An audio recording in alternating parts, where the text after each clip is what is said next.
Welcome to Move Like This, brought to you by the Accounting Move Project and sponsored by Moss Adams, the Center for Accounting Transformation, and CPA Trendlines.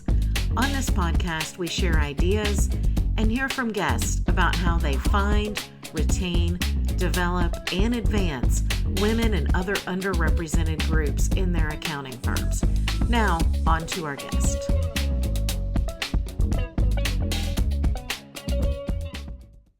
Hello, and welcome to a new episode of Move Like This. I am really looking forward to having a conversation today with Stacie Kwaiser. She is the CEO of Rehmann and has been with the firm nearly 30 years. So thank you, Stacie, for being here today. Give us a little bit of your history, and then we'll jump into some questions. Well, thank you, Bonnie, for having me. I'm excited and really appreciate the invitation. As you said, Stacie Kwaiser, been with Rehmann for last week was my 29-year anniversary. So you're right, just shy of 30 years. Crazy to think about. So I actually spent a couple years at the old Coopers and Lybrand back in the mid 90s. So that was my entree into public accounting. And then I found Rehmann. So they were founded in my hometown of Saginaw, Michigan. Obviously, a lot bigger than just Saginaw, Michigan at this point. So about 1,100 people across 3 states, 22 offices, a variety of services. So it's been a lot of fun when I look back on that almost 30 years and see how much we've grown as a firm. And I've been so lucky to be part of that. So grew up on the audit side of the practice and grew into different leadership roles thanks to just some great mentors and supervisors. Became our COO in 2016 and became our CEO in 2023. So it's been a great journey. Yeah, I love that story. And love to see. I don't know, you don't often see people who have been with firms that long all the time anymore. So I think that's lovely. Well, Raymond has been repeatedly recognized as a best firm for women and for equity leadership.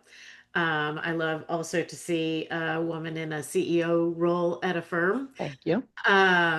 So I guess how do you, as CEO, make sure that recognitions like this aren't just, one-time honors, but a standard that the firm continues to live up to year after year? Yeah. Well, thanks, Bonnie. You really think back, and I've been so fortunate as we've talked about how long I've been with Rehmann. Rehmann started their women's initiative or started it with the Women's Career Advocacy Program almost 20 years ago.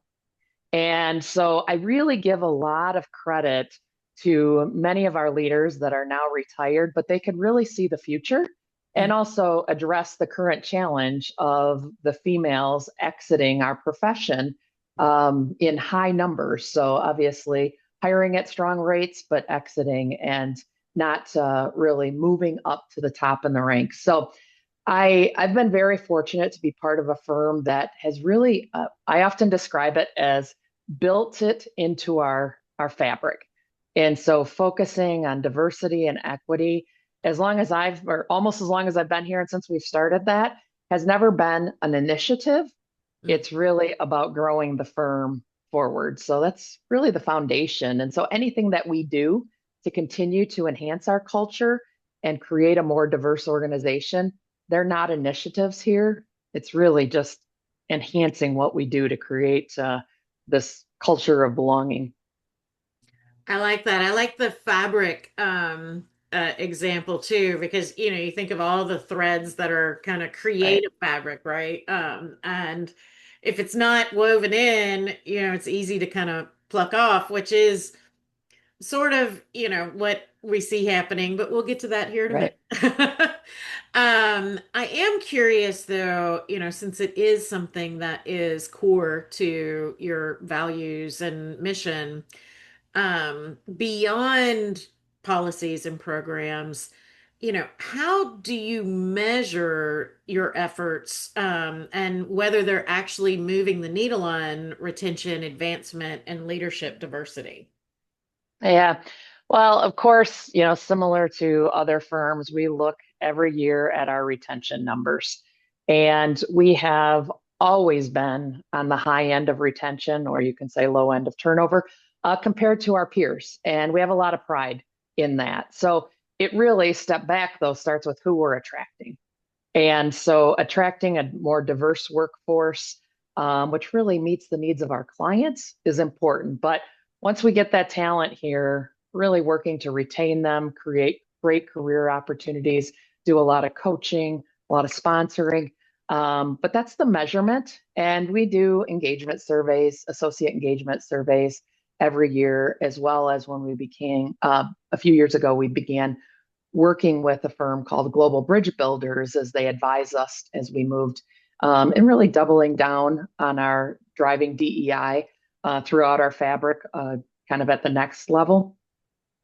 In their guidance, they have a survey that we also measures diversity and creating an environment that creates and supports and attracts a more diverse workforce. So we have various measurements, but at the end of the day, it's creating that workforce and retaining them. Yeah. Yeah. And um attracting it too. Yep, attracting.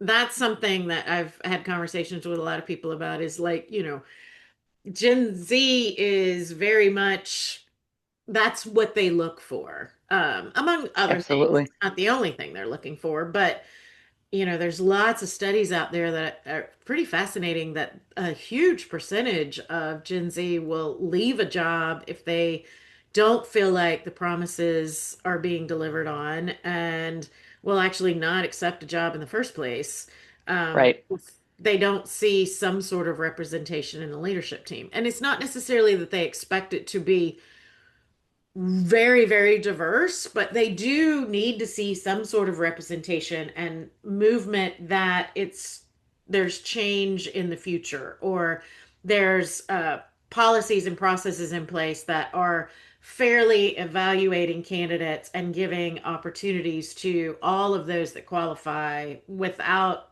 bias as much as possible. Right. So um, I think that's definitely, it sounds like something that Raymond is pursuing. And anything that you can add to that about how you are creating those systems. Yeah, one of the big things that actually was part of what we started 20 years ago, at that time it was called Women's Career Advocacy Program. And then we grew it into more Raymond's Career Advocacy Program. But the foundation of that was sponsorship, not just mentorship. So I'm sure, Bonnie, you've spent some time looking at, the role of sponsorship, the role of mentorship, and the role of supervisors. And I think that sponsorship is really a differentiator, and that it's really an experienced leader, willing to, lack of a better term, use their capital, their Mm. experience at an organization to help expose that next generation to opportunities, look out for them. And that's where I I think that it really makes a difference internally, is when we have our career development programs have sponsorships and have what we call board of directors. So if you're in those leadership development programs, you get exposure to a lot of leaders, and then their role is to help you be successful and help you identify new opportunities across the firm. So I think that's really a way that we see more engagement at a pretty young level in careers. Oh, that's awesome. And just real quick, most people may already know this, but how do sponsorship programs differ from a mentorship program? Yeah, to me, mentorship is more behind the scenes coaching somebody, versus sponsorship is really advocating for somebody. So stepping out, bringing them along, identifying, when you have a leader across Raymond, they're engaged, like I said, across Raymond. And so they're hearing about opportunities, and they may be able to connect somebody to a new opportunity, suggest their name for a committee, do some of those kind of things, versus, to me, mentorship is more behind the scenes, helping somebody navigate. an area or think of how to look at their career differently. So Yeah. that's my feeling towards mentorship and sponsorship. No, I agree with you. And I think, I love the idea of sponsorship programs and, have spoken about these with other firms as well, in part because, these are people that are naturally in rooms where decisions are being Right. made, and that the younger generation that may be, a wonderful leader down the road, they're just not in those rooms, and those rooms are scary.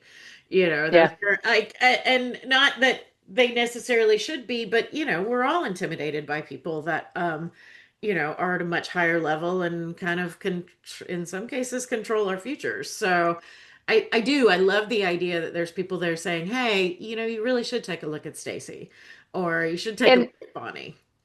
to me, it's the pay it forward concept. Hmm. And so obviously I had somebody else or a group of great leaders that were looking out for me as I grew in my career and continue to. But to me, this is the pay it forward to that next generation and helping them get comfortable in the rooms. Yeah, I think that's great. Well, we talked about how DEI is kind of built into your fabric, but some firm leaders, this is 2025, are kind of see DEI as separate from their business goals, and it also makes it easy to cut when Right. they feel pressure to do so. So, you know, how is it that, we talked about it being just part of the fabric, but I'd love to get a little bit deeper on how your equity and inclusion efforts directly tie to your growth, client relationships, overall strategy, so that they're viewed as business drivers as opposed to, these are things that are nice to have. Yeah. Well, there's no doubt that DE&I has a good business case behind it. And so our client base is becoming more diverse. The pool of candidates is becoming more diverse. And so we have to create an environment to attract and retain both clients and associates. So there is a strong business case behind it. And I think it's easy to walk away from a DE&I program Mhm. or initiative. But when you're really building it into the fabric of who you are based on the values, and one of our values is put people first is just about doing the right thing to Mhm. make a great opportunity, a great career opportunity for our associates, which leads to great service for our clients. And, the firm's brand promise is empower your purpose.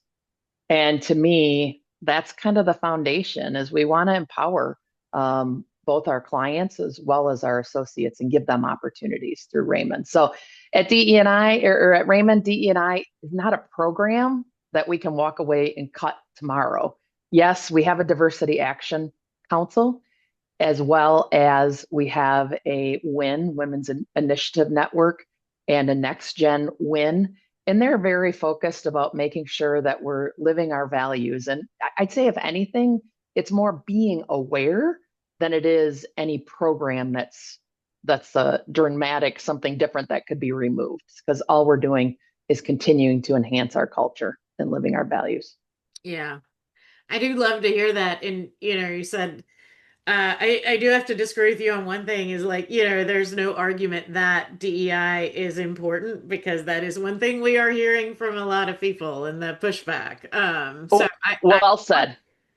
you it, know, it is important, but I think the differentiator is we take it from the fact that it's just part of who we are yeah. versus a program that we can just take away at Raymond. Yeah, no, I Good totally point. agree. But it is, I mean, I kind of live in this space probably, well, sometimes too too much. But yeah, it is interesting the conversations that are going around. And actually one of the things that is changing is the language that is being used around a lot of these programs. Some firms are reframing their work with terms like opportunity, belonging, culture, all great words. Um, uh, how have you thought about the language at Raymond, and have you made any of these changes to maybe make it a little, uh, I don't want to say more palatable, but that's for some reason the term that's coming out for those that may not buy into it as much as others do. Yeah, I think changing the words and removing from DE and I, which is a known descriptor, uh, I think creates confusion and uncertainty. And so at this point, we've had no discussion about removing, the diversity, the DE and I acronym. We haven't changed our website. We haven't changed our language. Does it always include the concepts of inclusion, belonging, creating a strong culture that leads to and attracts and retains a diverse workforce? Absolutely. But we haven't had any discussions about moving away from it. And I think it's important for many of our clients and prospects, Yeah. as well as associates. As you mentioned earlier, this next generation, they want to understand what we're doing and commitment to building that culture. Yeah, I've talked to a number of, younger people in public accounting, and they're taking note of Right, what firms are doing. And I am not necessarily 100% opposed to changing the language. Earlier this year, I was kind of one of those people that was, stomping her feet and being like, no, these are the words. As long as the work continues, if changing some of the words that you use around it gives you the opportunity to, still have an inclusive work culture where people feel like they belong and where they want to be. And, if changing a couple words allows for that, then okay, right, that's fine if that's what you need to do based on, where your firm is and maybe who's leading it. But right, um I will say that young people are very much taking note. And, for those that have completely just abandoned any of this work that they were doing, the way I am being told that it is perceived is, one, you were not bought into it in the first place. You did not right, think this was important. And two, if you turn around and, next administration comes in with a completely different point of view, if that's the case, um, and you switch everything up, they're also noticing that, and right. to be like that is not going to feel sincere either. So it is interesting to kind of you can't be short-sighted with this sort of thing. Right, right. So we're staying the course at this point. So no reason to change is what we've found. On that note, what do you feel is a emerging priority, whether it's culture, equity, or leadership, that you believe will define successful firms in the next 5 to 10 years? I really think what's going to define firms for the next 10 years is their ability to change quickly. Mm. And, all those areas that you just talked about, we have a lot coming at us. And so to me, it really emphasizes the importance of a strong strategy, knowing your vision, knowing your values, and having a defined strategy that everybody's aligned behind, because there are so many things coming at us. There's more technology than ever. There's more, I shouldn't say more talent than ever, but we do have more talent coming, which is a great thing.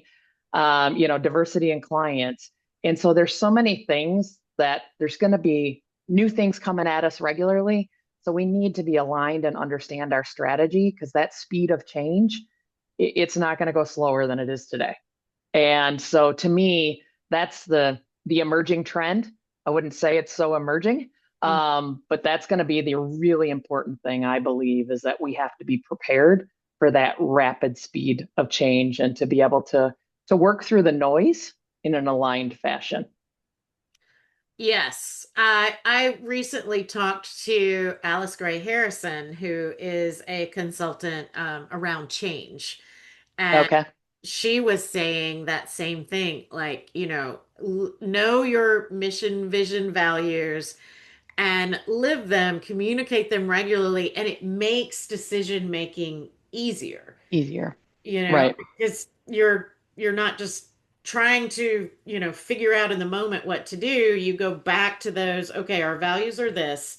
This is what we're looking at. How does this align? But you're right. I mean, AI and all of the things that Right. people are talking about, there's a lot of change coming to, well, all professions, not just accounting, but there's in PE and how firms are managed and owned, and all of these things definitely play into it. But I think if you have a good grasp on who you are as a firm, that does make those decisions easier. Doesn't make them Right.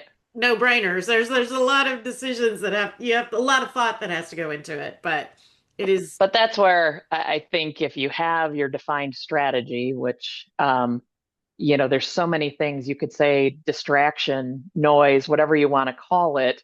If you know where you want to go, it can minimize that amount of distraction and you move forward with the things that allow you to accomplish your strategy. So I think to me that's really important for the next 5 years. Yeah, I think so too. Well, thank you so much for that. I want Yeah. to close with just a couple of fun questions. So when you were 5 years old or young, kindergarten, first grade, what did you want to be when you grew up? This one might be a bit of a surprise, but I wanted to be a rockette. I did a lot of tap dancing and jazz dancing and all of that. And so being a rockette was pretty high on my list. That's pretty awesome. That is the first time I've heard that answer. So I love that. But I remember being fascinated by them too. Every Yeah. Christmas, I guess, they'd have a special on TV back when we had, three channels to choose from rather than thousands. But I like that. Yeah. So, secondly, if you were given the chance to travel anywhere, you don't have to worry about time off, money, none of that is a factor. Where would you go and why? I would really like to start traveling Europe. So we have not, my husband and I, family and I have not started doing that. We're going to make our trip to Italy next year. But there's so much there to see over in Europe, both meeting people and learning about cultures, as well as just seeing nature. I love the hikes, just seeing the beauty, the water, and all of that. So that's on my bucket list right now is starting to travel Europe. Oh, that's wonderful. I've been fortunate enough to have some trips recently there and absolutely love it. So, A lot of people have had trips recently that I've been talking to, so I'm really excited. yeah, good for you. And then if you could have one superpower, what would it be? Be able to see into the future. I'd love to know what 5 years from now is going to look like. We talked about what's it going to take to be successful. And so it'd be a lot easier if we knew we were making decisions with the end in mind. But right now, we're not. I mean, if you would have asked me 5 years ago how much AI would mean to my daily life, I would have never said I use Copilot to draft up some emails or to prepare for presentations, but I do. And so I'd love to have the superpower to see into the future.